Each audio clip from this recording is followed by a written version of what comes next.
Chapter 1. It was the spring of 1940. Tommy Beresford made sure he was smiling as he walked into the sitting room where his wife sat knitting. Mrs. Beresford looked up at him. "Anything interesting in the evening newspaper?" "Things look bad in France," Tommy said. "Well, why don't you ask me how it went?" "Darling, I don't need to ask," said Tuppence.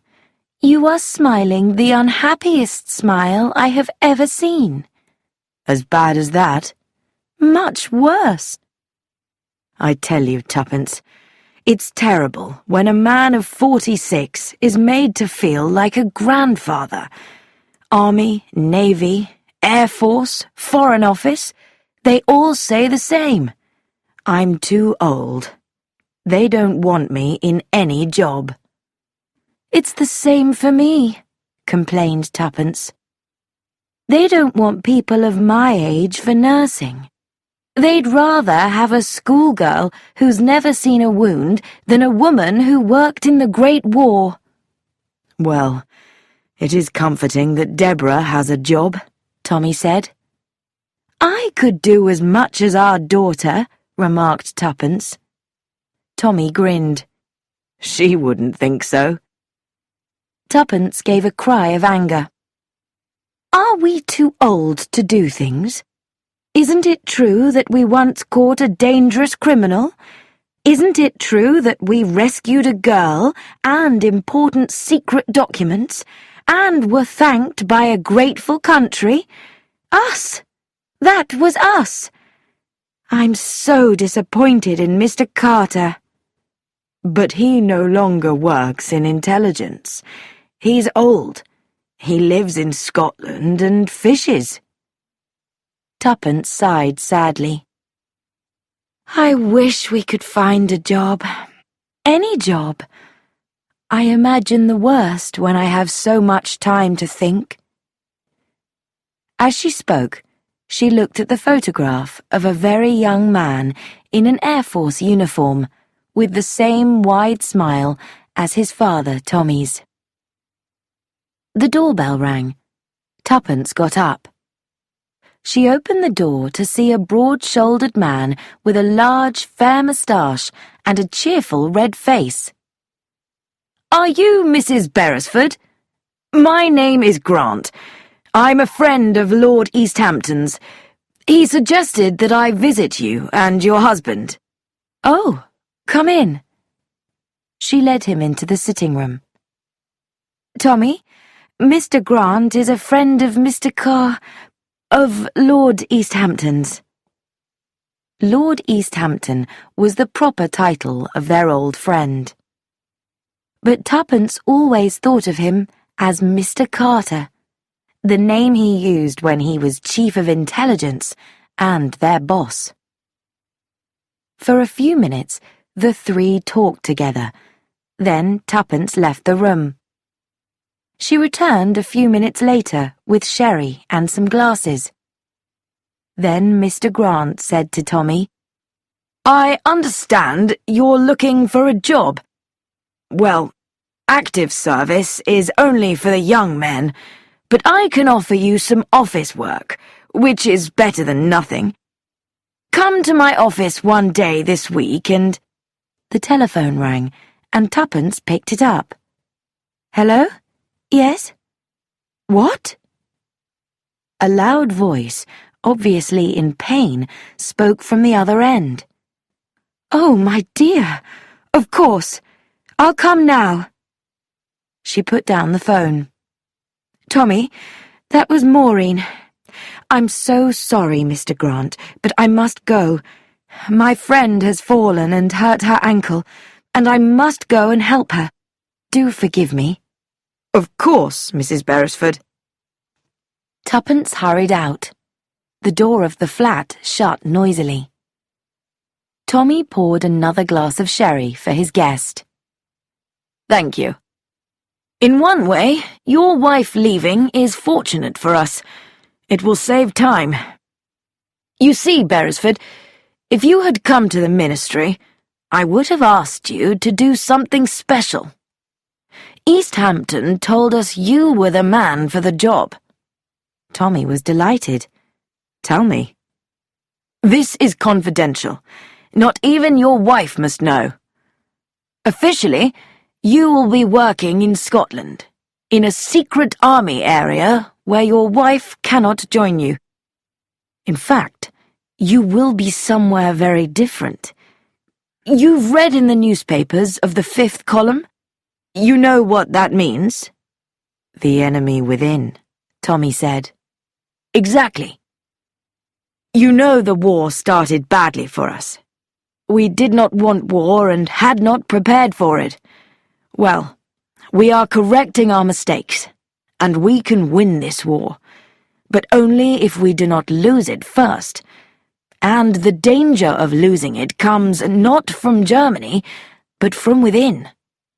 The fifth column is here, men and women in positions of power who believe in Nazi aims and want a Nazi government here. And we don't know who they are. We know there are at least 2 in powerful positions in the Navy, 1 in the Army, and 3 in the Air Force, and several members in intelligence. We know because secret information is being given to the enemy." "But what can I do? I don't know any of these people." Grant nodded. "Exactly. And they don't know you. But these people do know our agents, so I cannot use them. That is why I went to East Hampton, and he thought of you. It's 20 years since you worked for the department. Your face and name are not known. What do you say? Will you take the job?" Tommy could not stop smiling. "I certainly will." "Well, Beresford, you'll take the place of the best man we had, Farquhar. He was hit by a lorry, and that was not an accident. All he managed to say before he died was N or M, Song Susie." "That doesn't seem helpful." Grant smiled. "N and M are 2 of the most important German agents. N, we know, is a man. M is a woman, and they are in England." "I see. And Farquhar?" "Farquhar must have been on their trail. Song Susie sounds very strange, but Farquhar spoke French badly. There was a train ticket in his pocket to Leehampton, a town on the south coast. Lots of hotels and guest houses. There is one called Sans Souci, which means, of course, without worries in French. A good name for a guest house." Tommy said, "Sans Susie. Sans Souci. I see. And your idea is that I go there and see what I can find." "Exactly." Tommy smiled again. Tommy went to Scotland 3 days later. Tuppence said goodbye at the station, her eyes bright with tears. Once there, he took a train back to England again the next day. On the 3rd day, he arrived at Leehampton. Sans Souci was built on the side of a hill and had a good view of the sea from its upper windows. The owner, Mrs. Perenna, was a middle-aged woman with a lot of black hair and a smile that showed a lot of very white teeth. Tommy mentioned that his cousin, Miss Meadows, had stayed at Sans Souci 2 years ago. Mrs. Perenna remembered Miss Meadows. "Such a dear old lady." Tommy agreed. There was, he knew, a real Miss Meadows. The department was careful about these details. "And how is dear Miss Meadows?" Tommy explained sadly that Miss Meadows had died. Mrs. Perenna said the proper words with the correct sadness, but she was soon talking happily again. She had a room for Mr. Meadows with a lovely sea view. She thought Mr. Meadows was right to leave London. Very unpleasant these days. Still talking, Mrs. Perenna took Tommy upstairs and showed him the bedroom. He found himself wondering what her nationality was. The name was Spanish or Portuguese, but that could be her husband's nationality. She might, he thought, be Irish. It was agreed that Mr. Meadows should move in the following day. Tommy arrived at 6 o'clock. Mrs. Perenna came out to welcome him, gave instructions about his luggage to a maid, and then led him into the lounge. "I always introduce my guests," said Mrs. Perenna, smiling at the 5 people there, who looked at him suspiciously. "This is our new arrival, Mr. Meadows. Mrs. O'Rourke." A very large woman with a moustache gave him a bright smile. "Major Bletchley?" Major Bletchley, obviously retired a long time ago from the army, nodded. "Mr. von Dynam."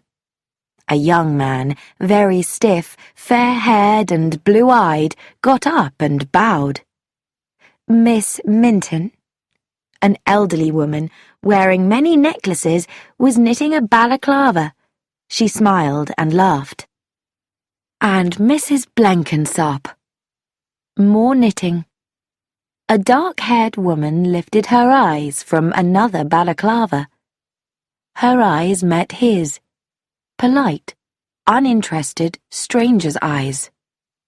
The room seemed to spin round him. Tuppence! Mrs. Blenkinsop was Tuppence. Chapter 2. At dinner, 4 more guests of Sans Souci appeared. A middle-aged couple, Mr. and Mrs. Cayley, and a young mother, Mrs. Sproat, who had come with her baby girl from London. She was placed next to Tommy and asked, "Do you think it's safe now in London? Everyone seems to be going back." Before Tommy could reply, Miss Minton spoke up. "You must not risk going back. Think of your sweet little Betty. You know they say that the blitzkrieg on England is coming soon, and a new type of poisonous gas, I believe." After dinner, everyone moved into the lounge. The women started knitting again, and Tommy had to listen to an extremely boring account of Major Bletchley's experiences in India. The fair young man went out, bowing at the door. Major Bletchley interrupted his own story to say to Tommy, "He's a refugee. Got out of Germany a month before the war." "He's a German?" "Yes. His father was in trouble for criticizing the Nazis. 2 of his brothers are in concentration camps." The following morning, Tommy rose early and walked down to the seafront. He saw a familiar figure coming in the other direction. Tommy raised his hat. "Good morning," he said pleasantly. "Mrs. Blenkinsop, is it not?" "How did you get here? Tell me how you managed it, Tuppence." "The moment Grant talked of our Mr. Carter, I knew it wouldn't be an office job, and that I was not going to be allowed to join in. So, when I went to get the sherry, I ran downstairs to the Browns' apartment and telephoned Maureen. I told her to call me and what to say. She rang, I rushed off, banged the hall door, but stayed inside, and then I simply listened to Mr. Grant." "And you overheard everything?" "Everything," smiled Tuppence happily. "But why call yourself Blenkinsop?" Tommy asked. "Why not? Why did you choose Meadows?" "I didn't choose it. I was told to name myself Meadows. Mr. Meadows has a respectable past, which I have learnt. Very nice, said Tuppence. Are you married? My wife died 10 years ago in Singapore. Why in Singapore? We've all got to die somewhere. What's wrong with Singapore? Oh, nothing. It's probably a most suitable place to die. I'm a widow, not very intelligent, and I sometimes say silly things. Where did your husband die? Probably at home. I suppose he died of too much alcohol. I have 3 sons.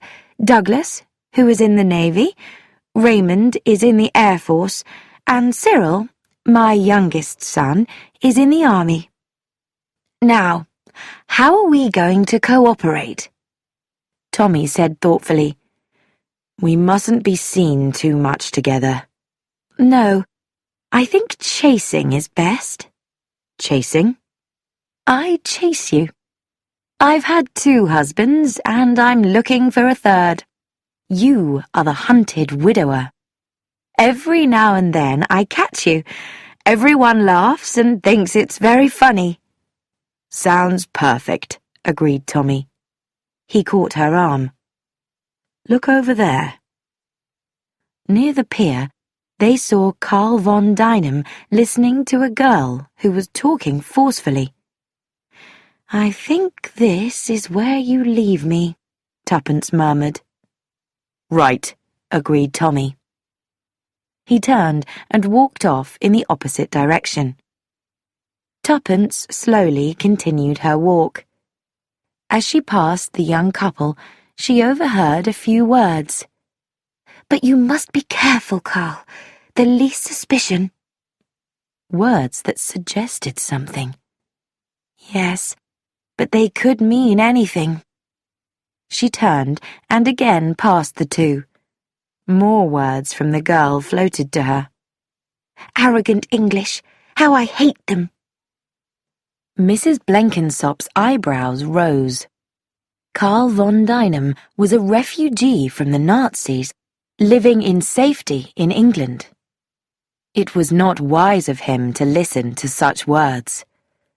Again Tuppence turned. But this time the couple had parted. The girl to cross the road, Carl von Dynam to wait for Tuppence. He quickly bowed. Tuppence gave a silly laugh. Good morning, Mr. von Dynam, isn't it? Such a lovely morning. Ah, yes, the weather is fine. Yes, it is, Tuppence said. I don't often come out before breakfast, and this little walk has given me quite an appetite. You go back to Sans Souci now? If you permit, I will walk with you. Are you also out to get an appetite? Inquired Tuppence. He shook his head. Oh, no, my breakfast. I have already had it. I am on my way to work. Work? I am a research chemist. I came to this country to escape Nazi persecution. I had very little money, no friends. I do now what useful work I can. He stared straight ahead. Tuppence was conscious of the strong emotions he was trying to hide. She answered vaguely, Oh, yes, I see. My 2 brothers are in concentration camps. My father died in one. My mother died of sadness and fear. Tuppence thought. The way he says that, it's as if he had memorized it. They walked in silence for some moments. 2 men passed them. Tuppence heard one say to his companion, I'm sure that man is a German. Carl von Dynam's hidden emotions came to the surface. You heard! That is what they say. My dear boy, Tuppence suddenly returned to being her real self. Don't be an idiot. You can't have it both ways. You're alive, that's the main thing. Alive and free. But this country's at war, And you're a German." She smiled suddenly. "You can't expect the man in the street to know whether you're a bad German or a good German." He stared at her. Then suddenly he too smiled. "To be a good German, I must be on time at my work. Good morning." Tuppence stared after him. Then she said to herself, "Mrs. Blenkinsop, you stopped being a silly man-chaser then. Pay more attention in future. Now, for breakfast." Inside Sans Souci, Mrs. Perenna was having a conversation with someone. "And get the cooked ham at Quiller's.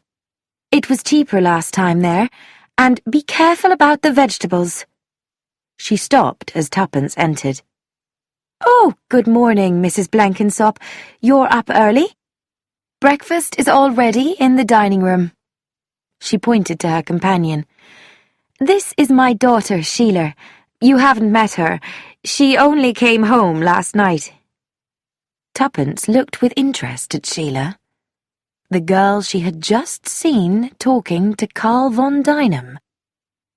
Tuppence said a few pleasant words and went into the dining room.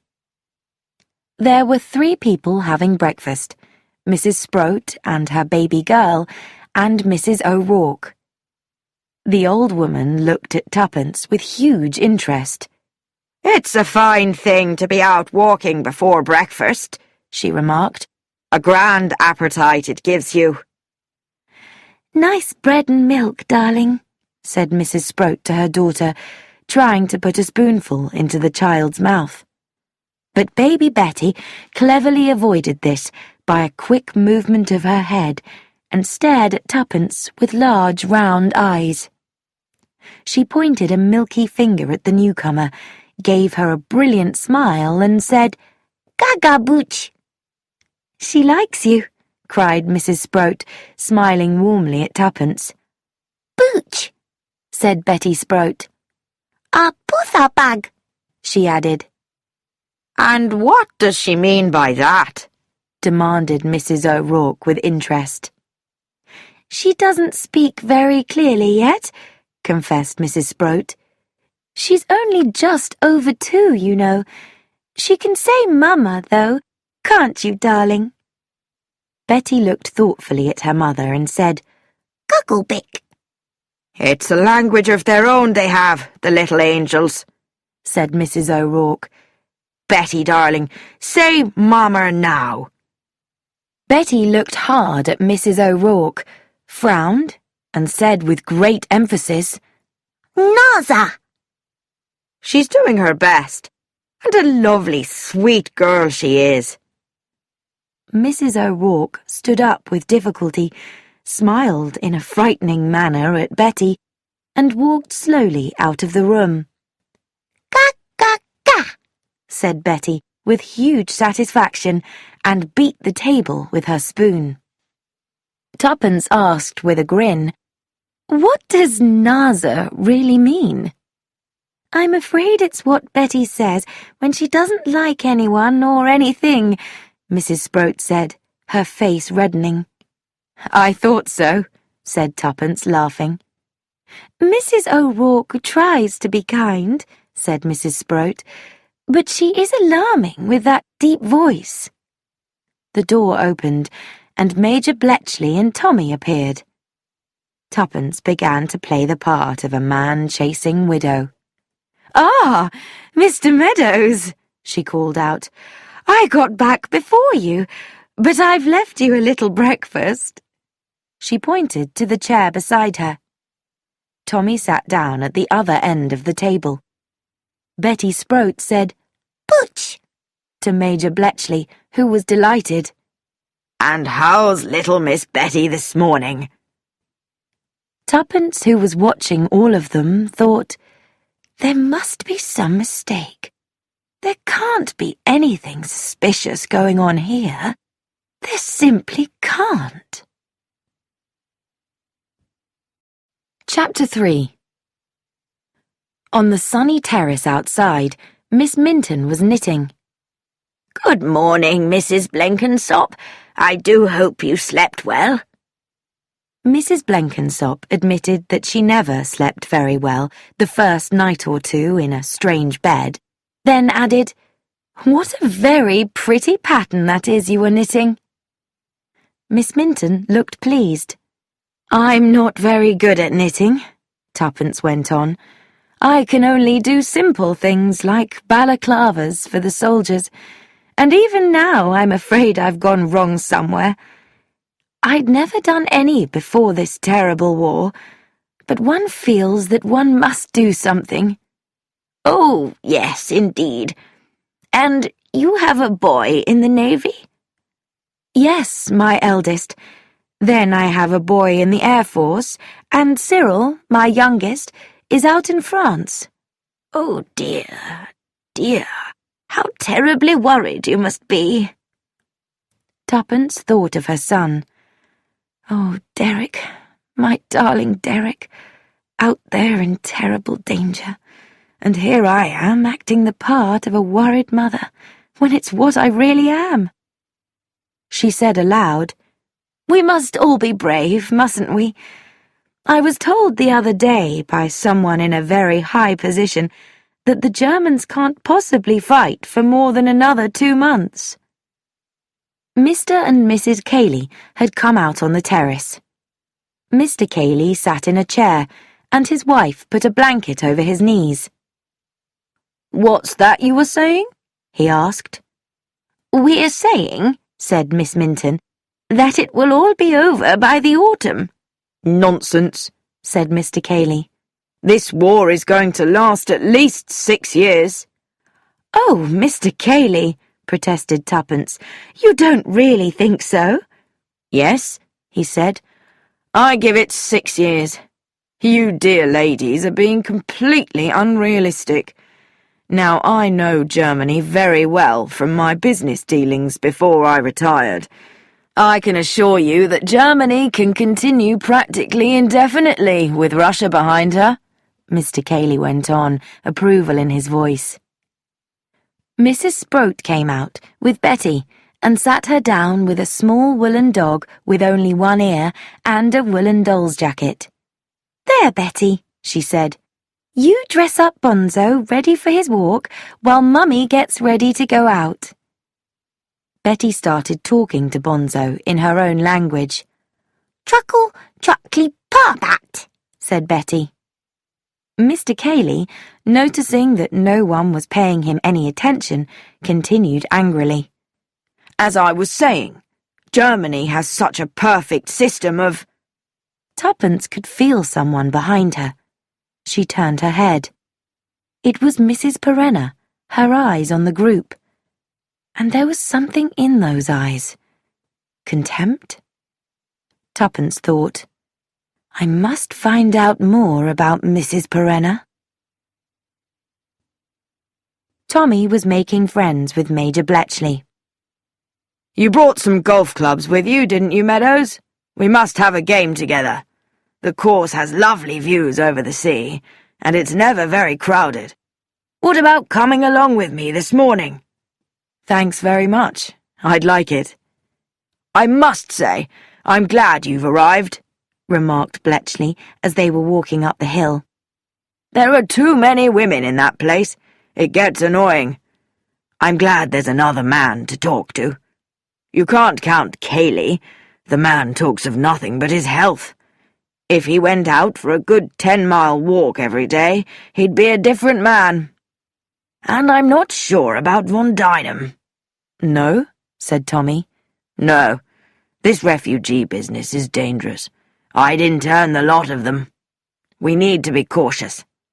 Carl von Dynam came over here only a month before the war began. That's a bit suspicious." "Then you think—" began Tommy. "Spying." "But surely there's nothing of great military or naval importance around here." "But it's on the coast, isn't it? And anyone could come over here and talk about their brothers in concentration camps. He's a Nazi. That's what he is, a Nazi." The Major won their game of golf, which delighted him. Good match, Meadows. Very good match.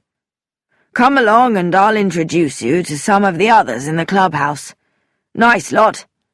Ah, here's Haydock. You'll like Haydock. Retired naval man. He has that house on the cliff next door to us. He's our local air raid precaution warden. You know, he patrols the streets at night to make sure no lights are showing to attract the German bomber pilots. Commander Haydock was a big man with intensely blue eyes and a habit of shouting most of the time. So, you're going to keep Bletchley company at Sans-Souci? He'll be glad of another man. Rather too many females, eh, Bletchley? I'm not that much of a ladies' man, said Major Bletchley. Nonsense, said Haydock. Not your type of lady, my boy, that's all. Old ladies with nothing to do but talk about other people and knit. You're forgetting the landlady's daughter, Miss Perenna, said Bletchley. Ah, Sheila. She's an attractive girl, all right. I'm a bit worried about her, said Bletchley.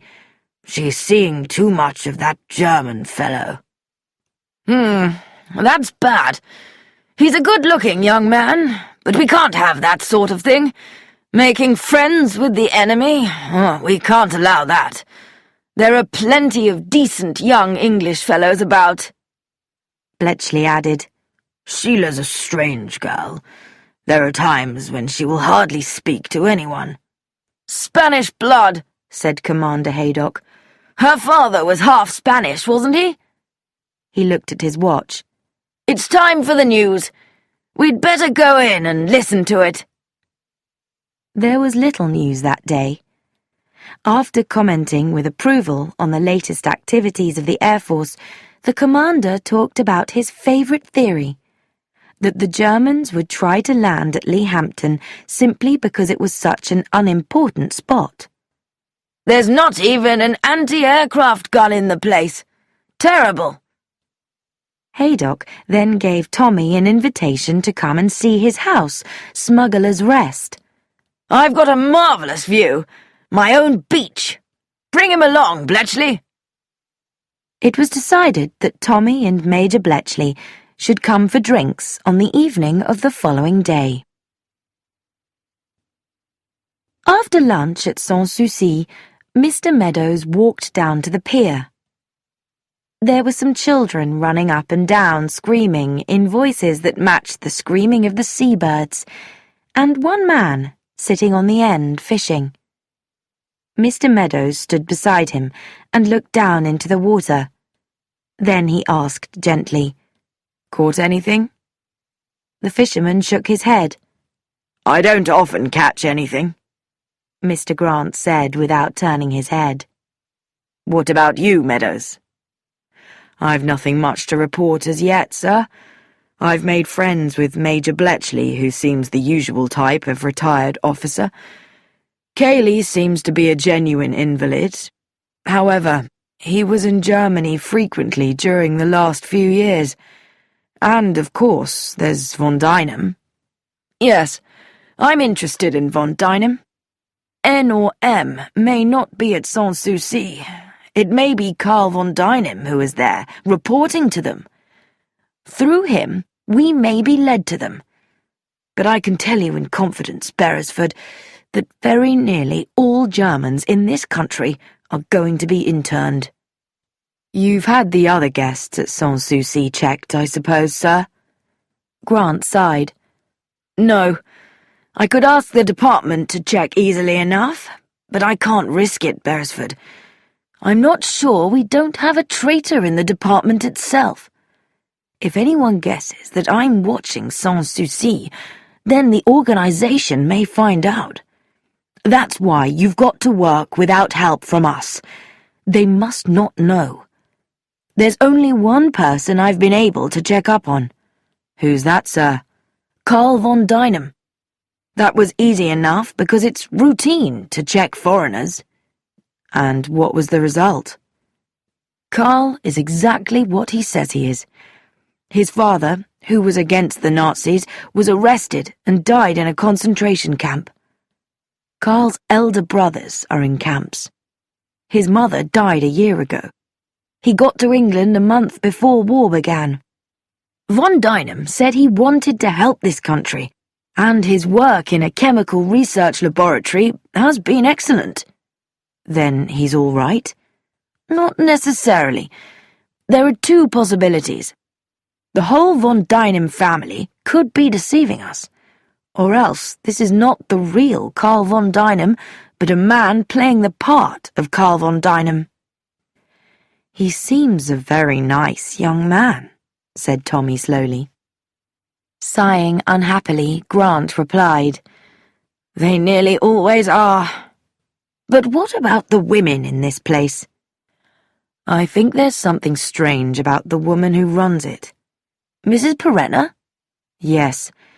There's a young mother, an unmarried woman who knits, the invalid's stupid wife, and a rather terrifying-looking old Irish woman. All seem harmless enough. That's everyone? No. There's a Mrs. Blenkinsop, arrived 3 days ago. Well? Demanded Grant. Mrs. Blenkinsop is my wife. What? I thought I told you not to say a word to your wife. And I didn't. With a quiet pride, Tommy told Grant what Tuppence had done. There was a silence. Then Grant laughed. She's wonderful. Easthampton told me not to leave her out. I wouldn't listen to him. It shows you, though, how careful you've got to be not to be overheard. Yes, she's a smart woman, your wife. Tell her the department will consider it an honour if she will agree to work with us. I'll tell her, said Tommy with a grin. I don't suppose you could persuade your wife to keep out of danger, Tommy said slowly. I wouldn't want to do that. Tuppence and I, you see, we go into things together. Always. Chapter 4. When Tuppence entered the lounge at Sans Souci just before dinner, the only person in the room was Mrs. O'Rourke, who was sitting by the window like a gigantic Buddha. Now, sit here now, Mrs. Blenkinsop, and tell me what you've been doing with yourself this fine day, and how you like Leahampton. There was something about Mrs. O'Rourke that fascinated Tuppence. She was like a character from a fairy tale, huge and ugly, with a deep voice like a man's. Tuppence replied that she thought she was going to like Leahampton very much, and be happy there. That is, she added in an unhappy voice, as happy as I can be anywhere with this terrible anxiety that's with me all the time. Now, don't you be worrying yourself. Those boys of yours will come back to you safe and sound. One of them's in the Air Force, I think you said? Yes, Raymond. And is he in France now, or in England? He's in Egypt, according to his last letter. Well, that's not exactly what he said. We have a little private code, if you know what I mean. You see, I feel I must know just where he is. Mrs. O'Rourke nodded her Buddha-like head. I know how you feel. If I had a boy out there, I'd be fooling the censor in the same way. I feel so lost without my 3 boys, Tuppence said sadly. There's always been at least one of them at home, so I thought I'd come somewhere quiet. Again the Buddha nodded. I agree with you entirely. London is no place to be at the present. I've lived there myself for many years now. I used to sell antiques, and I had a shop in Chelsea. I had lovely stuff there, and some good customers. But there you are. When there's a war on, no one is interested in buying antiques. But I'm not one of those that's always complaining. Not like Mr. Cayley with his illnesses and his talk of his failing business. Of course it's going badly. There's a war on. And there's his wife, who never says no to him. Then there's that little Mrs. Sprout, always worrying about her husband, Arthur. Is he out at the front? No, he's a clerk in an office, and so terrified of air raids he sent his wife down here at the beginning of the war.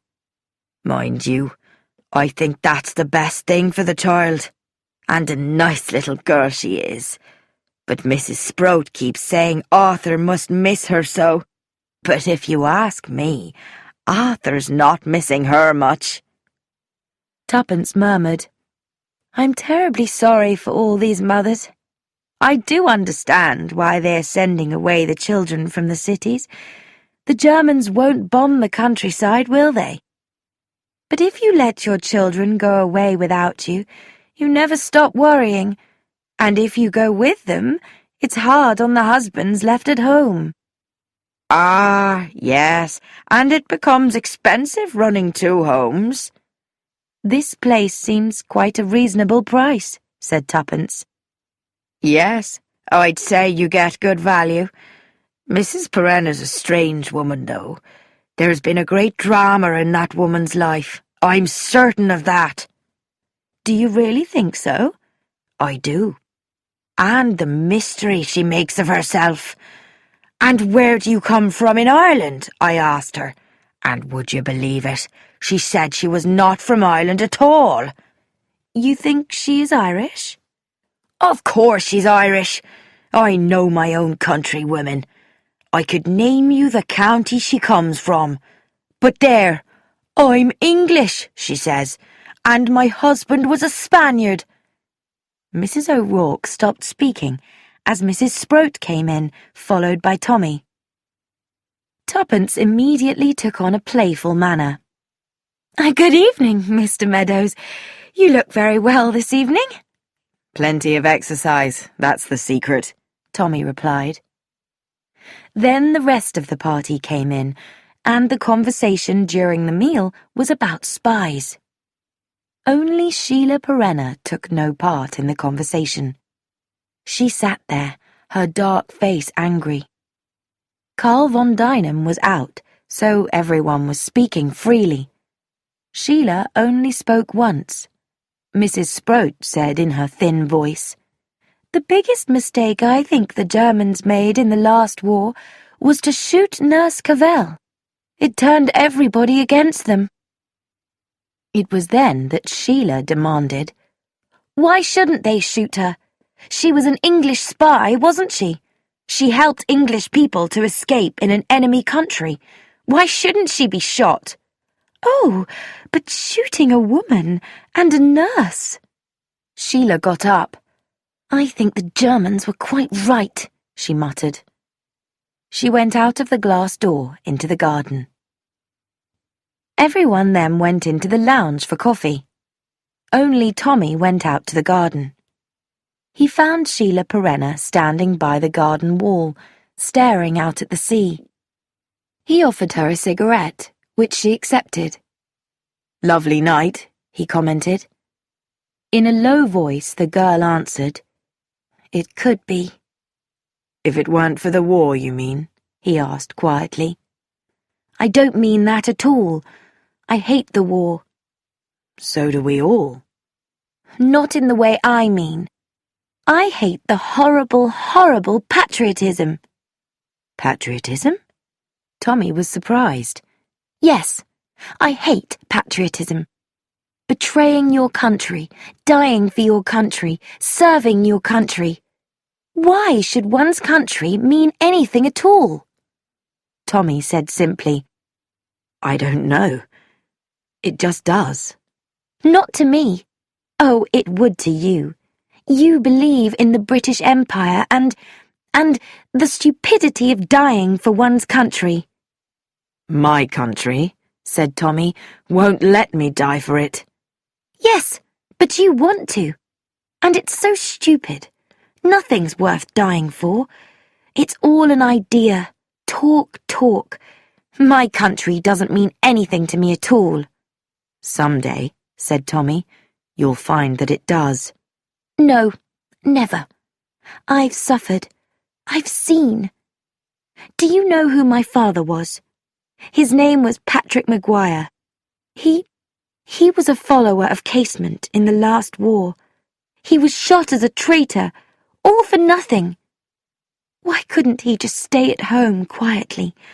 He's a martyr to some people and a traitor to others. I think he was just stupid. So that's the secret you've grown up with? Yes. Mother changed her name. We lived in Spain for some years.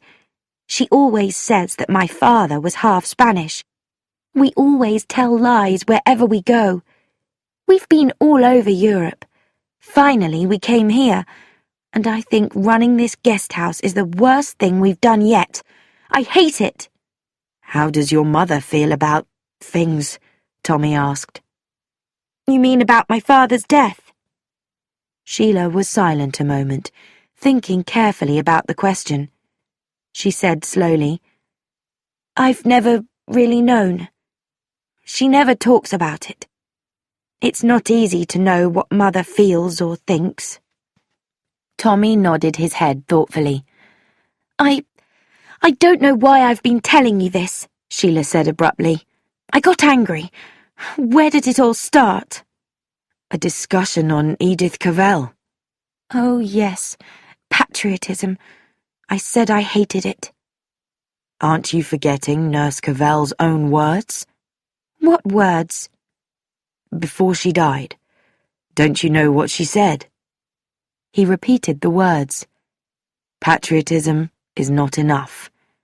I must have no hatred in my heart. Oh. She stood there for a moment. Then, turning quickly, she ran off into the shadow of the garden. Mrs. Blenkinsop stopped at the post office. She bought stamps and went into one of the public phone boxes. There, she rang up a certain number and asked for Mr. Faraday. This was how they contacted Mr. Grant. She came out smiling and walked home, stopping on the way to buy some knitting wool. It was a pleasant afternoon with a light wind. Tuppence changed her normally energetic walk into a slow and easy one, more like the way someone like Mrs. Blenkinsop would walk. Mrs. Blenkinsop had nothing else to do except knit and write letters to her boys. She was always writing letters to her boys, and sometimes she left them lying around, half-finished. Tuppence came slowly up the hill towards Sans-Souci. Since the road ended at Smuggler's Rest, Commander Haydock's house, few people walked there. She noticed a woman standing by the gate looking inside. It was not until Tuppence was close behind her that the woman heard her and turned. She was a tall woman, poorly dressed. She was not young, probably just under 40, blonde-haired and beautiful. Just for a minute, Tuppence had a feeling that the woman was familiar. A look of fear crossed the woman's face. "Are you looking for someone?" Tuppence said. The woman spoke slowly, with a foreign accent. "This house is Sans-Souci? Can you tell me, please, is there a Mr. Rosenstein staying there?" Tuppence shook her head. "No, I'm afraid not. Perhaps he has been there and left. Will I ask for you?" No, I make mistake. Excuse, please." Then she turned and walked quickly down the hill. Tuppence stood staring after her, feeling suspicious. But following the woman could make people think that Mrs. Blenkinsop was not who she appeared to be. Inside, the house seemed very quiet and empty, which was usual early in the afternoon. Betty was having her sleep. The older residents were either resting or had gone out. Then a sound came to Tuppence's ears. The telephone at Sans-Souci was in the hall. Tuppence heard the sound of someone lifting or replacing a telephone extension. There was only one extension, in Mrs. Perenna's bedroom. Very carefully, Tuppence lifted the telephone receiver in the hall and heard a man's voice. "Everything going well? On the 4th, then, as arranged?" "Yes, carry on," a woman's voice replied. There was a click as the telephone was replaced. Tuppence stood frowning. Was that Mrs. Perenna's voice she had heard? It was difficult to say. There was movement behind her, and Tuppence put down the receiver as Mrs. Perenna spoke. "It is such a pleasant afternoon. Are you going out, Mrs. Blenkinsop, or have you just come in?" So, it was not Mrs. Perenna who had been in Mrs. Perenna's room. Tuppence said something about having had a lovely walk and moved to the staircase. Mrs. Perenna moved along the hall after her. She seemed bigger than usual. Tuppence was conscious of her as a strong, athletic woman. She hurried up the stairs. As she turned the corner of the landing, she collided with Mrs. O'Rourke, whose vast body blocked the top of the stairs. "Dear, dear, Mrs. Blenkinsop, you seem to be in a great hurry." There was, as always, a frightening quality about Mrs. O'Rourke's smile, and suddenly Tuppence felt afraid. The big, smiling Irishwoman, with her deep voice, blocking her way, and below, Mrs. Perenna at the foot of the stairs. And then, suddenly, the tension broke as a little figure ran along the top hall. Little Betty Sproat, shouting happily as she threw herself on Tuppence. The atmosphere had changed. Mrs. O'Rourke, a big, friendly figure, cried out, "Oh, the darling!"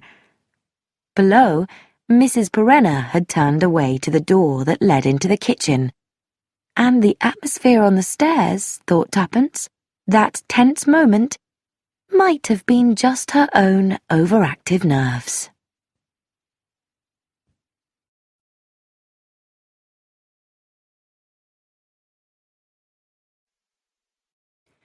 Chapter 5.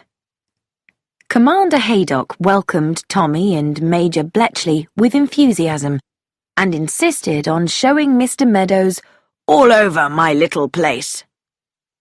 Smuggler's Rest had been 2 cottages standing on the cliff overlooking the sea. A London businessman had bought them and made them into one. There was a small cove below, but the path down to it was dangerous.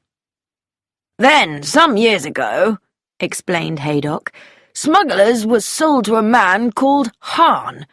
He was a German, and if you ask me, he was a spy. The Nazis are methodical. They were preparing even then for this war. Look at the situation of this place. It's perfect for sending signals out to sea. And there's a cove below where you could land a small boat without being seen. Oh, yes. Don't tell me that Hahn wasn't a German agent. He spent a lot of money on this place. He had a path made down to the beach, concrete steps, an expensive business. Then he had the whole of the house improved. And who did he get to do all this? Not a local man. No, it was a firm from London, or so they say. But a lot of the men who came down didn't speak a word of English. Don't you agree that that sounds extremely suspicious?" "A little strange, certainly," agreed Tommy. "I was staying in the neighbourhood at the time, and I used to watch the workmen. They didn't like it. Once or twice they were quite threatening. Why should they be if everything was okay? I went to the authorities, and what response did I get? Another war with Germany was impossible, they insisted. There was peace in Europe. Our relations with Germany were excellent. No one believed me when I said that the Germans were building the finest air force in Europe." Haydock's face was redder than usual with anger. They thought I was just trying to start another war. But finally I began to make an impression. We had a new chief constable down here, a retired soldier, and he listened to me. His men began to investigate, and then Hahn left secretly one night. The police searched this place carefully. In a safe built into a wall in the dining room, they found a wireless transmitter and big tanks under the garage for petrol. The end of the story was that I bought the place when it was put up for sale. Come and have a look round, Meadows. Thanks, I'd like to. Commander Haydock was as full of energy as a man half his age. He threw open the big safe in the dining room to show where the secret transmitter had been found. Tommy was taken out to the garage and was shown where the big petrol tanks had been hidden. And finally, he was led down the steep path to the little cove and taken into the cave that had given the place its name, because it was where the smugglers had hidden their goods. More than ever now, Tommy felt that when the dying Farquhar had mentioned Sans Souci, he had been on the right track. This part of the coast had been selected for enemy activity. His spirits rose. Although Sans Souci seemed an innocent place, behind the scenes, things were going on. Mrs. Blenkinsop was reading a letter on thin foreign paper stamped outside with the censor's mark. This was the direct result of her conversation with Mr. Faraday. "Dear Raymond," she said, "I was so happy about him being out in Egypt, and now it seems there is a big change round. All very secret, of course, and he can't say anything. Just that there really is a marvellous plan, and that I'm to be ready for some big surprise soon. I'm glad to know where he's being sent, but Bletchley frowned. Surely he's not allowed to tell you that?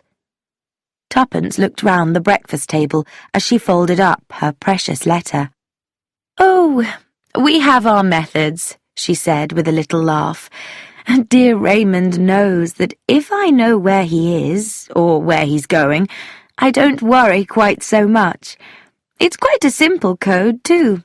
Just a certain word, and after it the first letters of the next words spell out the place. I'm sure nobody would notice." Little murmurs arose round the table.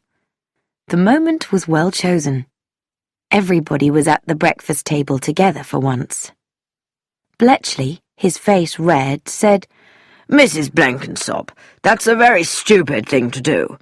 It's the movements of soldiers and airmen that are just what the Germans want to know." "Oh, but I never tell anyone," cried Tuppence, "and I'm very careful never to leave letters around. I always keep them locked up." Bletchley shook his head. It was a grey morning, with the wind blowing coldly from the sea. Tuppence was at the far end of the beach. As she reached the bottom of the cliff, her attention was caught by two figures standing talking a little way up. It was the same fair-haired woman she had seen the day before, and Karl von Deinem. At that moment, the young German turned his head and saw her. Immediately, the two figures parted. The woman came quickly down the hill and crossed the road. Karl von Deinem waited until Tuppence came up to him. Then, politely, he wished her good morning. Tuppence inquired immediately, "Was that a friend you were talking to, Mr. Deinem?" "Not at all," said Karl. "She is Polish, and asked me if I knew a Mrs. Gottlieb she thinks lives near here. I do not, and she says she has, perhaps, got the name of the house wrong." "I see," murmured Tuppence thoughtfully. Mr. Rosenstein, Mrs. Gottlieb. She felt a growing suspicion about the Polish woman. That evening, before she went to bed, Tuppence pulled out the long drawer of her dressing table. At one side of it was a small box with a cheap lock. Tuppence put on gloves, unlocked the box, and opened it. A pile of letters lay inside. On the top was the one received that morning from Raymond. Tuppence opened it again and frowned. She had placed an eyelash in the fold of the paper this morning. The eyelash was not there now. Somebody was interested in the movements of the British Armed Forces. Who had read her letters? Tuppence thought about it as she lay in bed the following morning. Her thoughts were interrupted by Betty Sproat, who opened the door and ran in. Betty had taken a great liking to Tuppence. She climbed up on the bed and pushed a torn picture book under Tuppence's nose, commanding her to read it. Only she said weed, as she couldn't pronounce the letter R yet. Tuppence read obediently. Goosey, goosey, gander, whither will you wander? Upstairs, downstairs, in my lady's chamber. Betty rolled about with laughter, repeating in delight, Upstairs, upstairs, upstairs, and then down, and rolled off the bed with a thump. This was repeated several times. Then Betty crawled about the floor, playing with Tuppence's shoes and talking busily to herself. Ugdo-buppet, Suda-put. Then she looked up at Tuppence again and said, Ugbo-bait, Ugbo-bait. Lovely, darling, said Tuppence, not knowing what Betty was saying. Beautiful.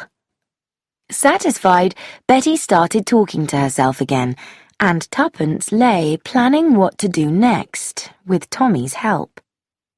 Suddenly, Mrs. Sproat came running in, looking for Betty. Oh, here she is. Oh, Betty, you naughty girl. Mrs. Blenkinsop, I am so sorry. Tuppence sat up in bed and looked at Betty, who, with an innocent face, had removed the laces from Tuppence's shoes and put them in a glass of water. Tuppence laughed. How funny. Don't worry, Mrs. Sproat, they'll be okay. It's my fault. I should have noticed what she was doing. She was rather quiet. I know, Mrs. Sproat sighed. Whenever they're quiet, it's a bad sign. Mrs. Sproat carried Betty away, and Tuppence got up to put her plan into action. Chapter 6. That day, Mrs. Blenkinsop received a letter from her son Douglas. Mrs. Blenkinsop was so excited that everybody at Sans-Souci heard about it. The letter had not been censored at all, she explained, because one of Douglas's friends coming on leave had brought it, so Douglas had been able to write quite openly. And it just shows, declared Mrs. Blenkinsop, how little we really know of what is going on. After breakfast, she went upstairs to her room and put the letter away. Then she went downstairs again. She had already told everyone that she was going up to London for the day to see her lawyer and do a little shopping.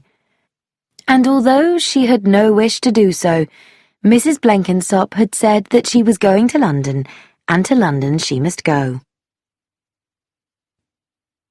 It was not until the next day that Tuppence was able to have a meeting with Tommy.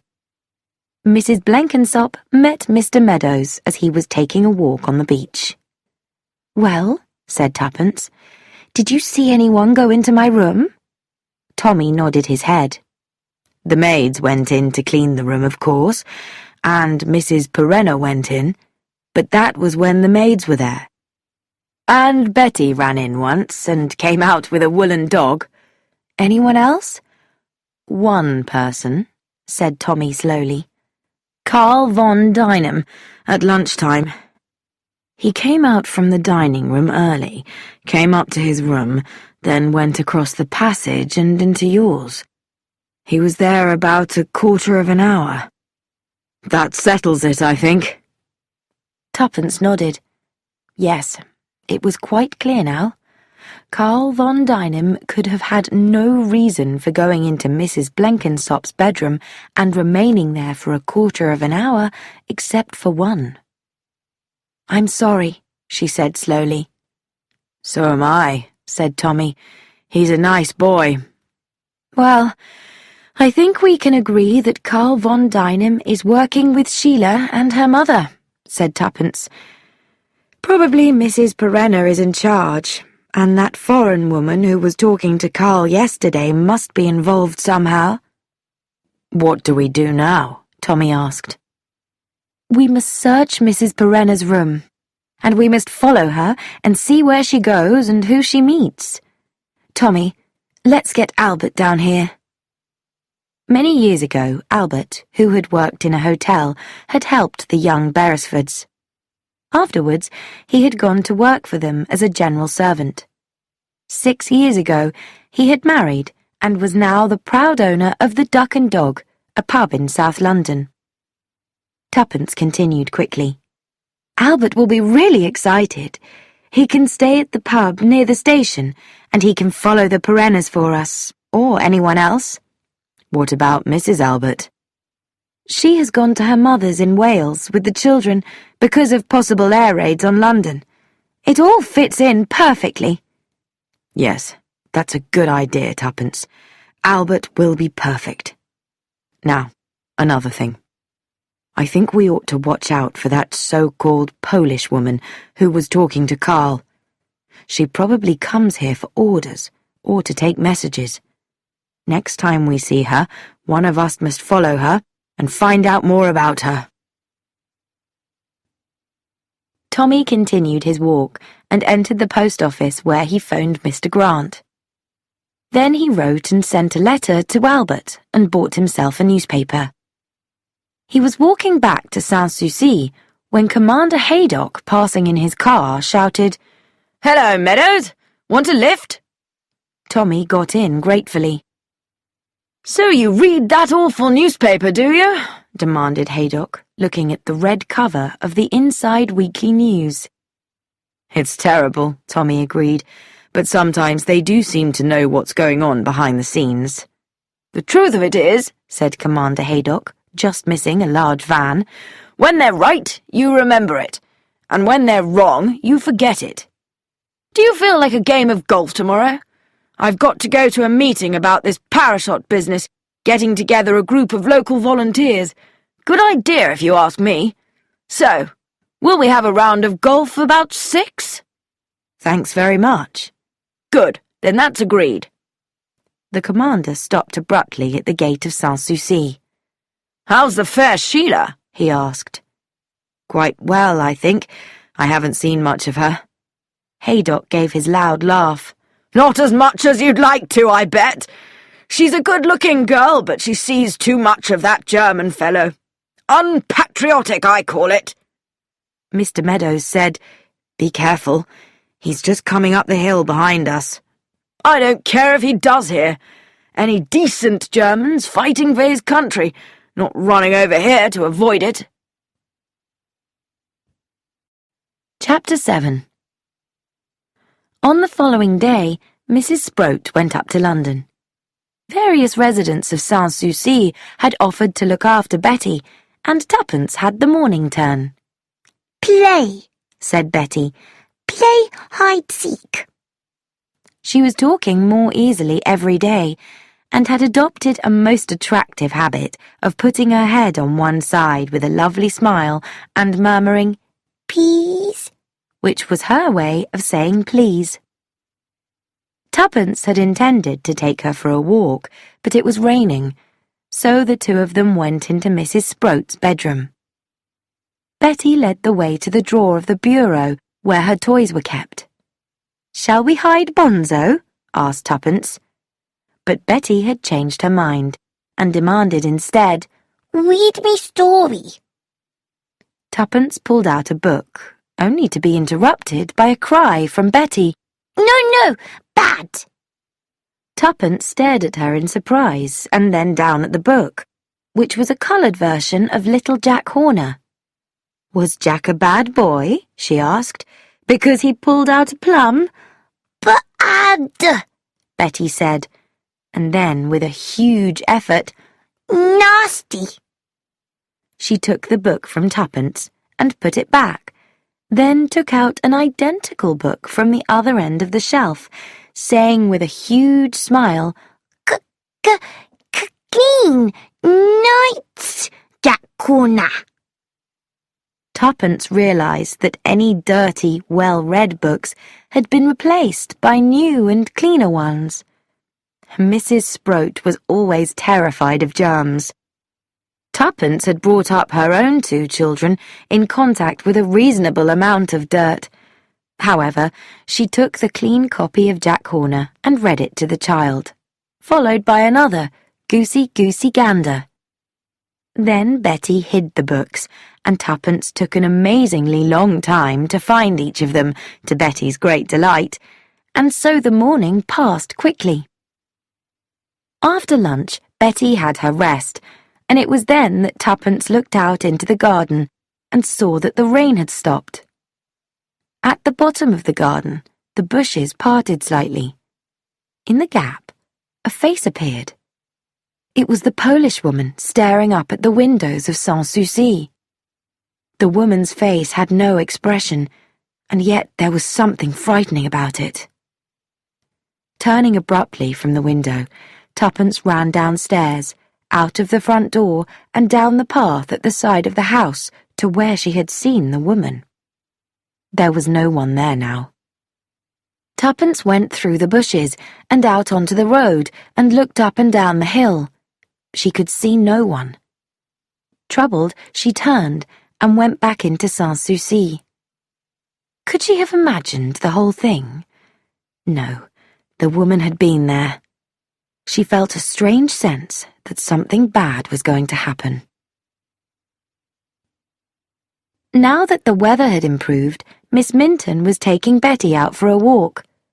They were going down to the town to buy a toy duck to sail in Betty's bath. Betty was very excited, and the 2 set off together, Betty saying happily, Buy a duck, for Betty Bath, for Betty Bath. 2 matchsticks left crossed on the marble table in the hall was the code that told Tuppence that Mr. Meadows was spending the afternoon following Mrs. Perenna. Tuppence went to the lounge and sat with Mr. and Mrs. Cayley. Mr. Cayley was unhappy. He had come to Leahampton, he explained, for rest and quiet. And what quiet could there be with a child in the house? All day long she was screaming and running about, jumping up and down. His wife murmured that Betty was really a dear little girl, but the comment only annoyed him more. No doubt, said Mr. Cayley, but her mother should keep her quiet. There are other people to consider. Invalids, people who need to rest. Quickly, Tuppence changed the subject. I wish you would tell me your views on life in Germany.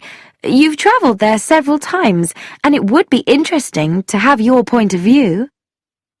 Mr. Cayley smiled.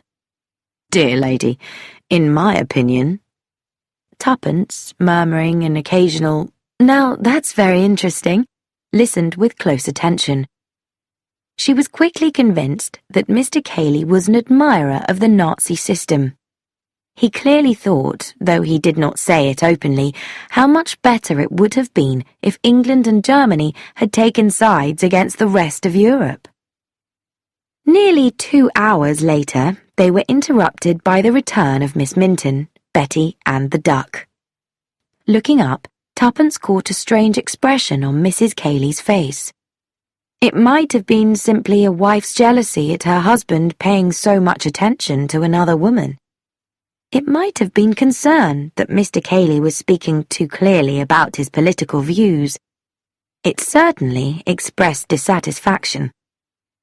Tea came next, and soon after that came the return of Mrs. Sproat from London, exclaiming, I do hope Betty's been good. Mrs. Sproat then sat down, drank several cups of tea, and spoke excitedly about what she had bought in London, the crowd on the train, what a soldier recently returned from France had told the people in her train carriage, and what a girl in a shop had told her of shortages to come. The conversation was, in fact, completely normal.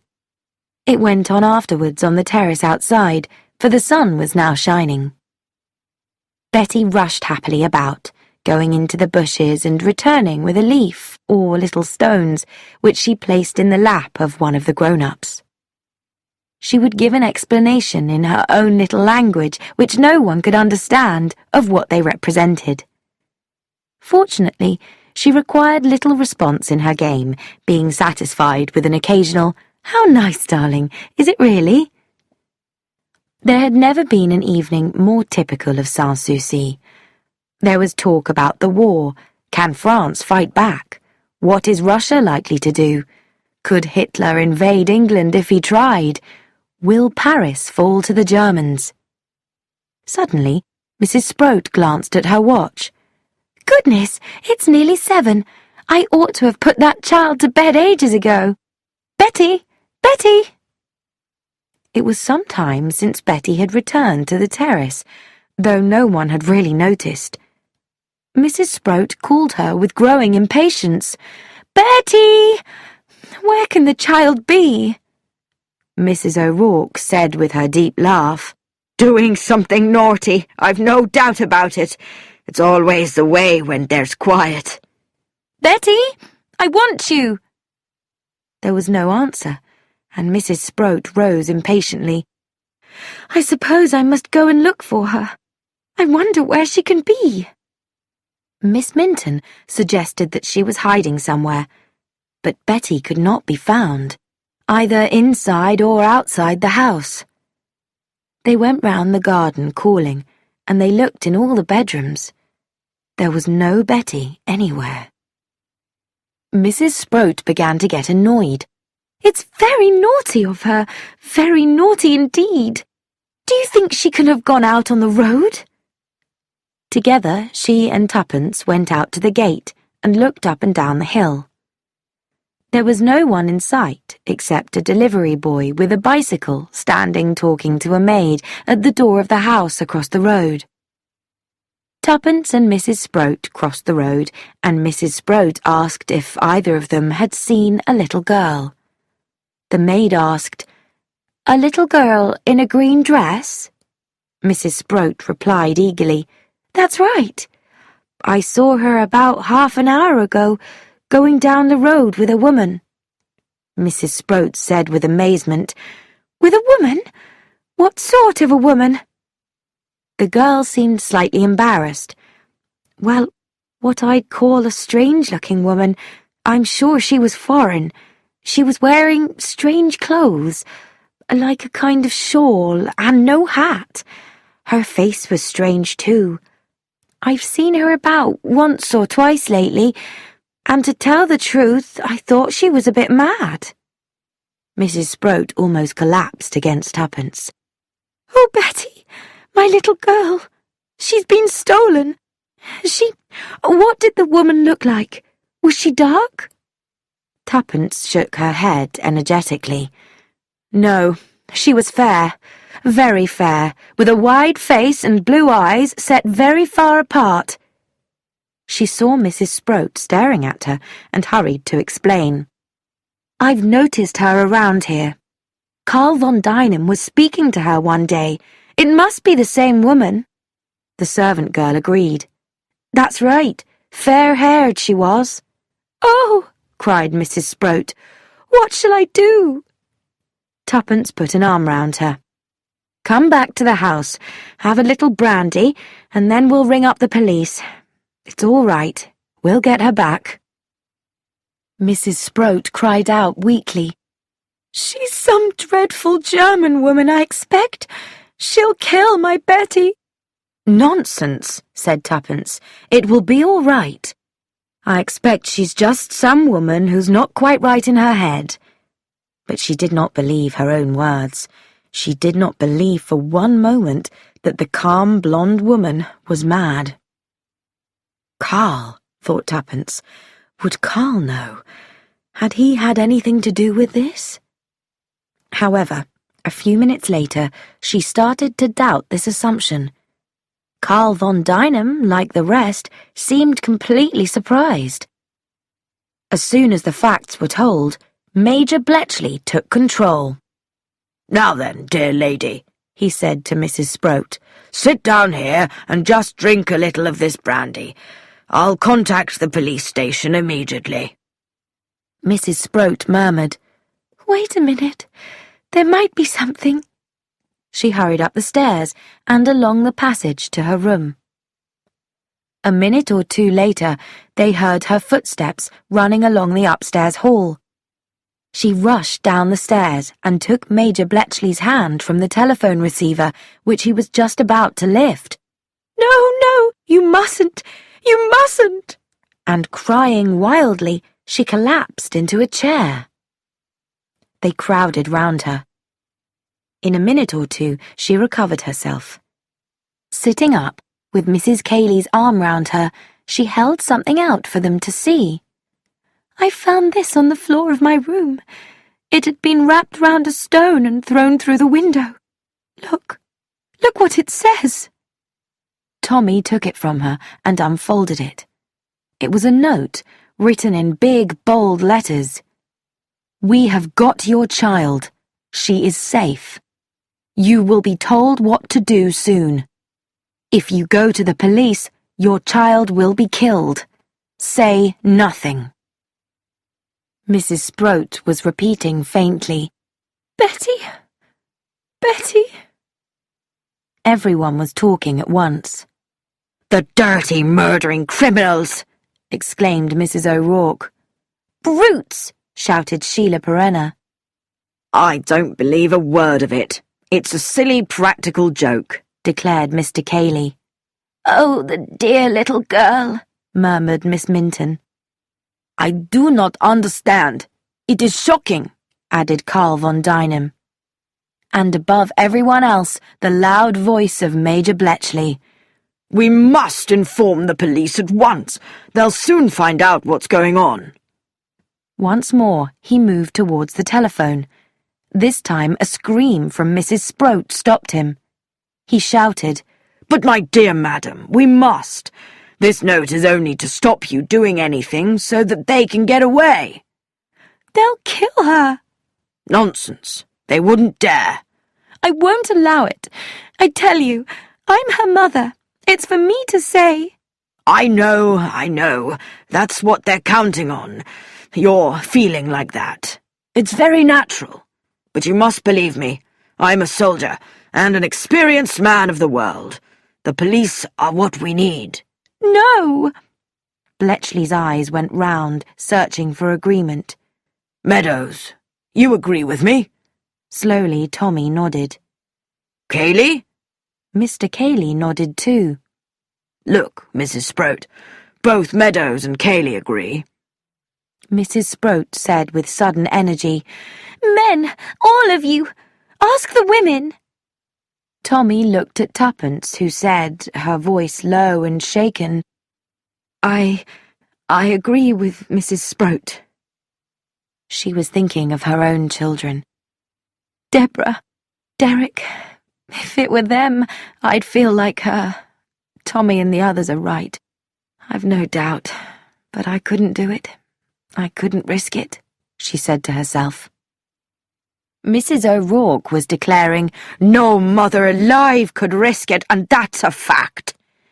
Miss Minton said weakly, Such awful things happen. We'd never forgive ourselves if anything happened to dear little Betty. "You haven't said anything, Mr. von Dynam," noted Tuppence sharply. Carl's blue eyes were very bright. His face had no expression. He said slowly, "I am a foreigner. I do not know your English police. How good they are! How quick!" Someone had come into the hall. It was Mrs. Perenna. Her cheeks were red. Evidently, she had been hurrying up the hill. "What's all this?" she asked. Her voice was commanding, not the pleasant guest-house owner, but a woman of force. They told her, a confused story told by too many people, but she understood it quickly. She held the note for a minute, then she handed it back. Her words were sharp and authoritative. "The police? They'll be no good. You can't risk their making mistakes. Go after the child yourselves." Bletchley said, "Very well." Tommy added, They can't be far away. When did it happen? "Half an hour, the maid said," Tuppence answered. Haydock, said Bletchley. Haydock's the man to help us. He's got a car. The woman's unusual looking, you say? And a foreigner? She ought to leave a trail that we can follow. Come on, there's no time to lose. You'll come along, Meadows? Mrs. Sproat got up. "I'm coming too." Now, my dear lady, leave it to us. "I'm coming too." Oh, well. He gave in. Commander Haydock, who understood the situation immediately, drove the car. Tommy sat beside him, and behind were Bletchley, Mrs. Sproat, and Tuppence. Not only did Mrs. Sproat cling to her, but Tuppence was the only one, with the exception of Carl von Dynam, who knew the mysterious kidnapper by sight. The commander was a good organizer and a quick worker. In minutes, he had filled up the car with petrol, handed Bletchley a map of the district and a larger map of Leahampton itself, and was ready to start off. Mrs. Sproat had run upstairs again before they left, presumably to get a coat. But when she got into the car and they had started down the hill, she showed Tuppence something in her handbag. It was a small pistol. She explained quietly, "I got it from Major Bletchley's room. I remember he said he had one." Tuppence looked a little uncertain. "You don't think that—" Mrs. Sproat said, her mouth a thin line, "It may be useful." Tuppence sat wondering about the strength of a mother's love for a child, even in an ordinary young woman. She could see Mrs. Sproat, the type of woman who would normally be frightened to death of guns, calmly shooting any person who had harmed her child. They drove first, on the commander's suggestion, to the railway station. A train had left Leahampton about 20 minutes earlier, and it was possible that the woman and Betty and whoever else was involved had travelled on it. At the station, they separated. The commander questioned the ticket collector. Tommy asked the ticket office staff, and Bletchley checked with the porters outside. Tuppence and Mrs. Sproat went into the ladies' bathroom just in case the woman had gone in there to change her appearance before taking the train. None of them discovered anything. "The kidnappers probably had a car waiting," Haydock suggested, "and they made their escape in that." Tuppence remarked, "We must put ourselves in their places. Where would they have waited in the car? Somewhere as near as Sans-Souci as possible, but where a car wouldn't be noticed. Now let's think. The woman and Betty walk down the hill together. At the bottom is the esplanade. The car might have been waiting there." It was at that moment that a small man stepped up to them and said, "Excuse me, I couldn't help overhearing what you were asking the porter just now." He directed his remarks to Major Bletchley. "I was not listening, of course, just came down to see about a parcel, and so, you see, I happened to overhear, and really it did seem the most wonderful coincidence." Mrs. Sproat sprang forward. She took him by the arm. "You've seen her? You've seen my little girl?" "Oh, really? Your little girl, you say? Now—" Mrs. Sproat cried, "Tell me!" Tuppence interrupted calmly. "Please tell us anything you have seen as quickly as you can. We will be most grateful if you would." "Oh, well, really, of course, it may be nothing at all, but the description fitted so well." Tuppence felt the woman beside her trembling, but she herself tried to stay calm. She knew the type of man with whom they were dealing, not capable of giving a direct answer, especially if hurried. "Please tell us," she repeated. Tuppence frowned at Major Bletchley, who was about to start shouting at him, and asked, "And you saw the little girl we are looking for?" "Yes, I really think it must be." "A little girl with a foreign-looking woman, you said?" "It was really the woman I noticed, because, of course, we are all on the lookout nowadays for fifth columnists, aren't we?" So, as I say, I noticed this woman. A nurse, I thought, or a maid. And this woman was most unusual looking, and walking up the road to the hills beside the sea. She was with a little girl, and the little girl seemed tired, and it was 7:30, and, well, most children go to bed then. I looked at the woman very closely, and she hurried up the road, pulling the child after her. Finally, she picked her up and went on up the path out onto the cliff, which I thought strange. There are no houses there at all. Nothing. Not until you get to Whitehaven, about 5 miles away. Commander Haydock was back in the car and had started the engine. The others jumped in. Tuppence called out, "Thank you!" and they drove off, leaving him staring after them with his mouth open. They drove quickly through the town, avoiding accidents more by good luck than by skill. The road ended on bare hillside, where there was only a footpath. "Better get out and walk here," said Bletchley. Haydock suggested, "Why don't we take the car up? The ground's firm enough." Mrs. Sproat cried, "Oh, yes, please, please, we must be quick." The car bounced about as it went across the rough ground, but they arrived without any problem on the top of the hill. Here the view was clear. "No sign of them as far as I can see," observed Haydock. He was standing up, looking through some binoculars that he had brought with him. Suddenly, he focused on 2 small moving figures. "Got 'em!" He fell back into the driver's seat again, and now the chase was a short one. Bounced up in the air, thrown from side to side as the car drove over the uneven ground, the occupants of the car quickly got closer to those 2 small figures. They could see them clearly now. A woman holding a child by the hand. Still nearer, yes, a child in a green dress. Betty! Suddenly, the woman turned and saw the car advancing towards her. With a cry, she picked up the child in her arms and began running towards the edge of the cliff. The car could not follow. The ground was now too uneven and blocked with big stones. It stopped, and Mrs. Sproat was out first, running towards them. The others followed her. When they were within 20 yards of her, the kidnapper turned.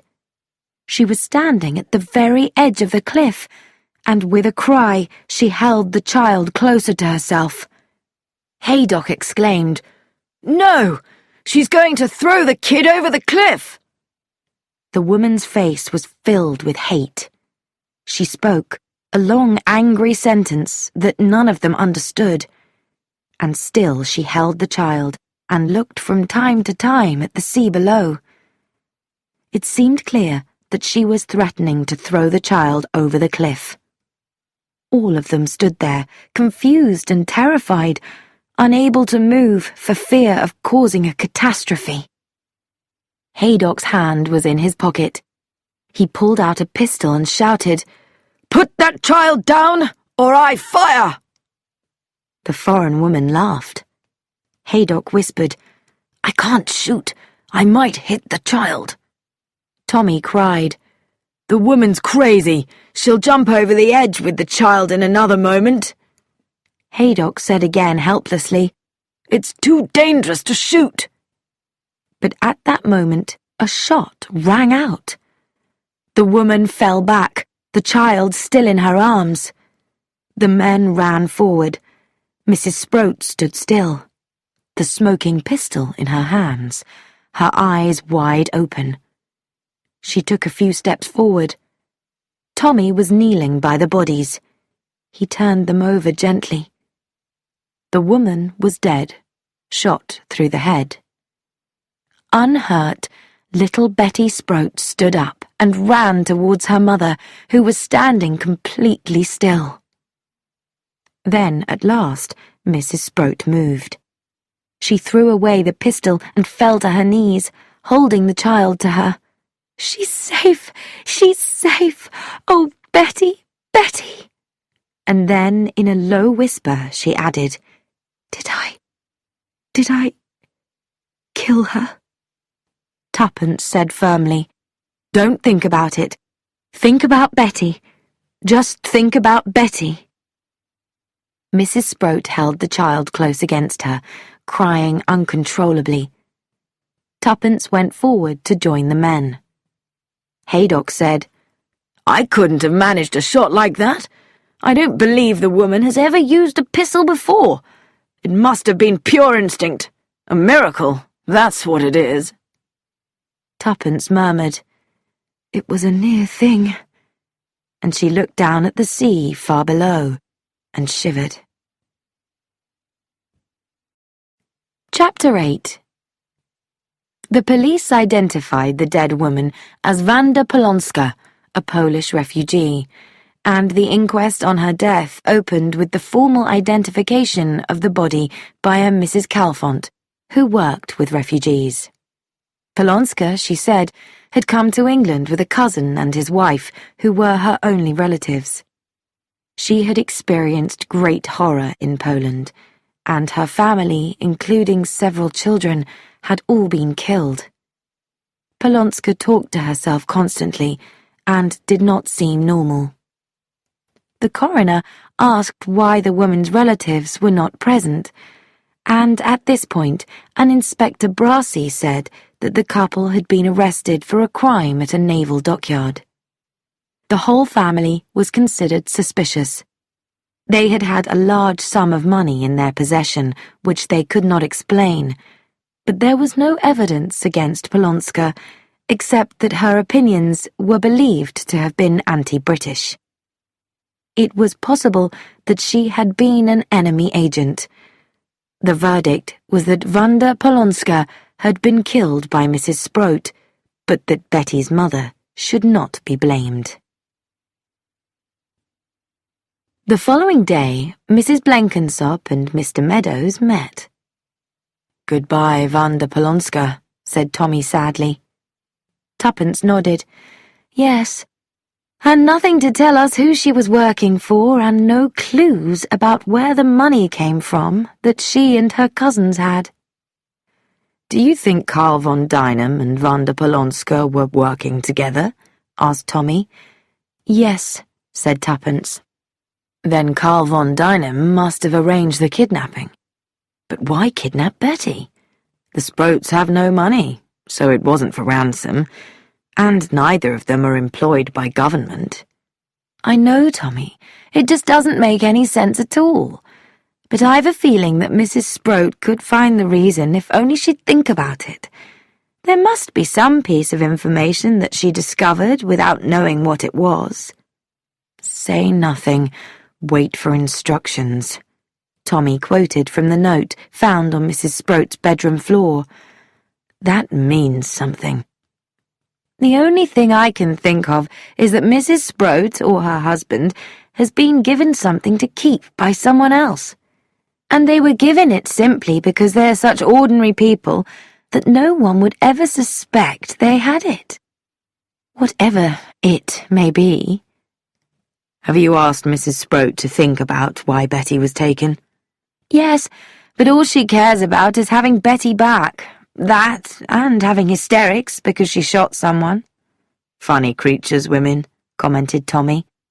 "I wouldn't have risked firing when she did." "She wouldn't have either if she'd known more about it. It was her complete ignorance of the difficulty of the shot that made her do it. But you know, the first time I saw Wanda Polonska, her face seemed vaguely familiar. I wish I could remember who she reminded me of." At Sans-Souci, Tuppence went straight upstairs to her room, where a tall figure turned away from the window. "Sheila?" said Tuppence. The girl's face was completely white. "They've arrested Karl. What shall I do?" "Oh, my dear." "They've taken him away. I'll never see him again.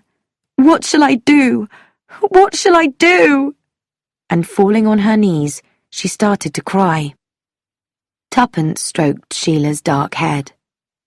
Perhaps they are only going to intern him. That's not what they said. They're searching his room now, Tuppence said slowly. Well, if they find nothing. What might they find? I don't know. I thought perhaps you might have an idea. Me? Her amazement was real. Any suspicions Tuppence had had that Sheila Perenna was involved in spying died. She continued. If he is innocent— What does it matter? Sheila interrupted her. The police will make up a false case against him and say he was working for the Germans. Tuppence said sharply. My dear child, that isn't true. The English police will do anything. My mother says so. They'll take him away and lock him up, and one morning they'll stand him against a wall and shoot him. The fisherman on the end of the pier said to Mr. Meadows. There's no doubt whatever, I'm afraid, Mr. Grant said. Among his papers was a list of people where he worked who should be approached as possible fascist sympathizers. There was also a very clever idea to mix chemicals into fertilizers, which would have destroyed food crops. He also had a supply of invisible ink. I've only seen the method once before, and then it was buttons which had been soaked in the stuff. When the fellow wanted to use it, he soaked a button in water. Carl von Dynam's invisible ink wasn't in his buttons, it was in his shoelaces. As soon as Tommy reported this conversation to Tuppence, she cried, Tommy, that explains it. What? Betty, don't you remember what I told you she did in my room, taking out my shoelaces and soaking them in water? She must have seen Carl do it. He couldn't risk her talking about it, and so he arranged with that woman for her to be kidnapped. Isn't it nice when things begin to make sense? Now we can move forward. We need to. Tuppence nodded. The news from France was very bad indeed. The British Expeditionary Force was being pushed back by the Germans, and now the talk of an invasion of Britain had a frightening reality. Tommy said, I think that Carl von Dynam was only a link in the chain, not N or M, who are probably the most important German agents in England. So, is Mrs. Perenna M? And do you really think her daughter isn't involved in this, Tuppence?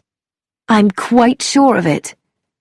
First, the man she loves is proved to be a spy, and if her mother is also one, she's not going to have much left, is she?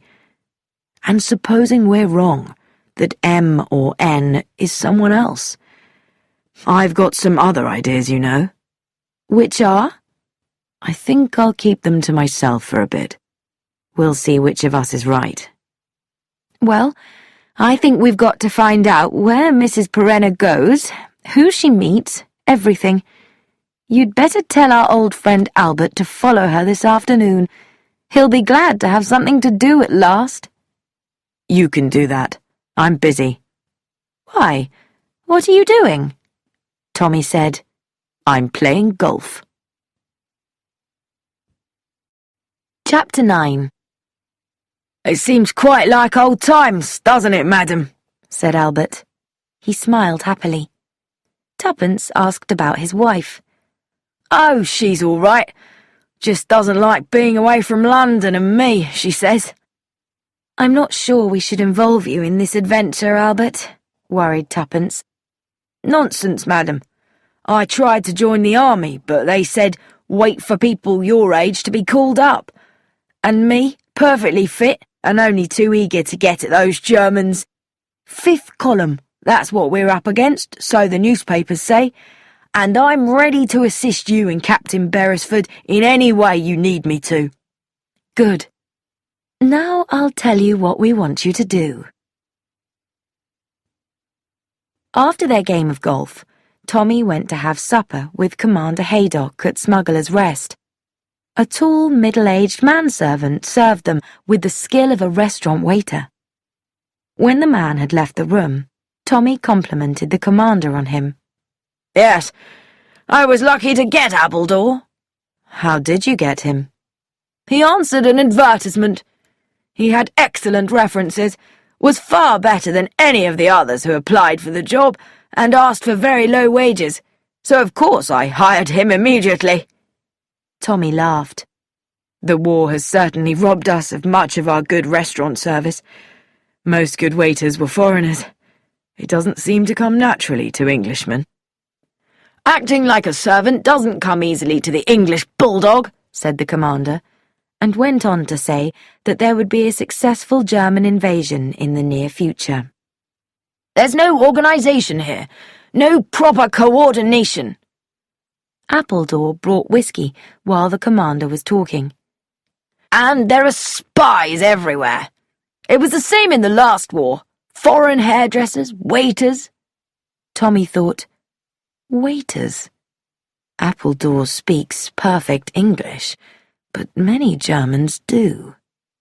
All these forms to fill in with idiotic questions, continued the commander. Tommy spoke on an impulse. The words fitted perfectly with what the commander was just saying. I know, such as, what is your name? Answer N or M. There was a crash as Appledore dropped a glass. Tommy's hand was soaked in whiskey. The man stammered, Sorry, sir. Haydock was very angry and shouted at Appledore. You clumsy fool! What do you think you're doing? Haydock continued for some minutes with more angry words. Tommy was embarrassed for Appledore, but suddenly the commander's anger passed. Come along and wash that whiskey off, Meadows. Tommy was soon in the luxurious bathroom. He washed his hands, then turned from the wash basin to dry them. He didn't notice that a bar of soap had dropped onto the floor. His foot stepped on it, and a moment later he skidded across the floor, arms outstretched. One hand came up against the right-hand tap of the bath. The other pushed heavily against the side of a small bathroom cabinet, and his foot hit the end panel of the bath. Immediately, the bath slid out from the wall, and Tommy found himself looking into a cupboard that contained a wireless transmitter. The commander appeared in the doorway, and several things fell into place in Tommy's brain. Had he been blind? That cheerful red face was a mask. It was really the face of an arrogant Prussian officer. He remembered from long ago seeing a Prussian bully shouting at a soldier just as Commander Haydock had shouted at Appledore. And it all fitted in. The enemy agent Hahn had been sent first in order to prepare Smuggler's Rest. He then drew attention to himself, allowing Commander Haydock to unmask him. How natural that Haydock should buy the place and then tell the story to everyone he met. And so, N, securely settled in his place with his secret transmitter and his helpers at Sans Souci, was ready to carry out Germany's plan. Tommy knew that he was in deadly danger unless he could act the part of the stupid Englishman well enough. He turned to Haydock with a laugh. By Jove, was this another of Hahn's little gadgets? You didn't show me this the other day. Haydock stood as though made of stone for a minute. Then he relaxed. Damned funny, Meadows. You went skating over the floor like a ballet dancer. With an arm round Tommy's shoulders, Haydock took him into the sitting room. Half an hour later, Mr. Meadows stood up. I really must be going now. It's getting quite late. Still talking, Mr. Meadows walked towards the door. He was in the hall. He opened the front door. They were going to let him get away with it. The two men stood talking, arranging another golf match for Saturday. Tommy thought angrily, There'll be no next Saturday for you, Haydock, or whatever your real name is. Voices came from the road. Two men returning from a walk. Men Tommy and the commander knew who played at the golf club. Tommy called to them. They stopped for a few words with Haydock. Then Tommy walked off with them. He had managed to escape. It was so lucky that these men had come along. Tommy said goodbye to them at the gate of Sans Souci and walked up the drive, whistling softly. He had just turned the dark corner by some large bushes when something heavy came down on his head, and he fell into blackness. At breakfast the next morning, Tuppence was aware of a tension in the atmosphere before Mrs. Perenna left the room. Major Bletchley gave a deep laugh. Mrs. Perenna is in a very bad mood, he remarked. Meadows has been out all night. Hasn't come home yet. What? Exclaimed Tuppence. Oh dear, said Miss Minton, her face reddening. Mrs. Cayley looked shocked. Mrs. O'Rourke merely grinned. Ah, well, boys will be boys. Tuppence tried to reassure herself. She and Tommy had agreed that neither should be worried if the other was absent for no apparent reason. She was sure that he would communicate with her, or just arrive very soon. In the evening, Mrs. Perenna reluctantly agreed to ring up the police. A sergeant arrived, and certain facts were noted. Mr. Meadows had left Commander Haydock's house at 10:30. From there he had walked with Mr. Walters and Dr. Curtis to the gate of Sans Souci. From that moment, Mr. Meadows had disappeared. Tuppence knew that Mrs. Perenna had, according to Mrs. Sproat, been out last night, and she believed her to be the most likely suspect in Tommy's disappearance. But Sheila and Major Bletchley had been at the cinema, though separately, and the way that he had insisted on describing the whole film might suggest to a suspicious mind that he was establishing an alibi. And Mr. Cayley had gone for a walk round the garden and had been out for some time. It was very unlike him to risk being out in the cool night air. So, was he really as ill as he claimed?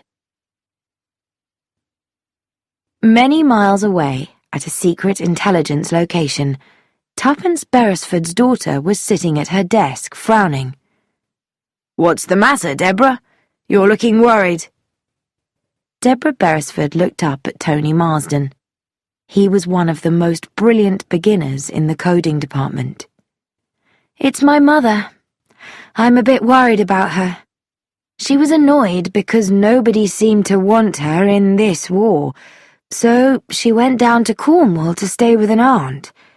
But I told Charles, my boyfriend, who was going down to see his parents who live in Cornwall, to go and visit her, and he did, and she wasn't there. Wasn't there? No, and she hadn't been there, not at all. Where's, your father? Oh, he's in Scotland somewhere. Maybe your mother's gone to join him. She can't. He's in one of those secret areas where wives can't go. Oh, well, I suppose she's just gone away somewhere. But why? It's so strange. She's been sending me letters, talking about her aunt and her garden and everything. I know, said Tony hastily. Of course she'd want you to think. Nowadays, well, people do go away now and again, if you know what I mean. No, if you think Mother's just gone away with someone, you're wrong. Mother and Father are devoted to each other, really devoted.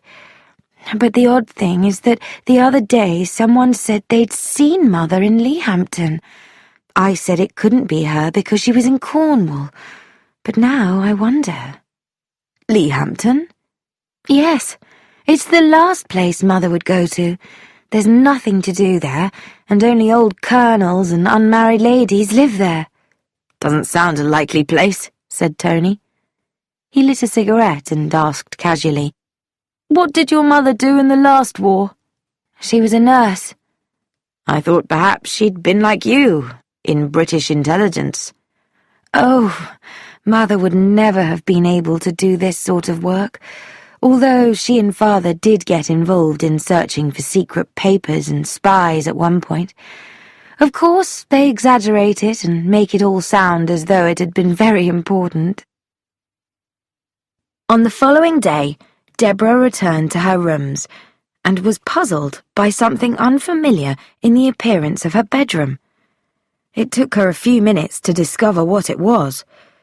Then she rang the bell and asked her landlady what had happened to the big photograph that stood on the chest of drawers.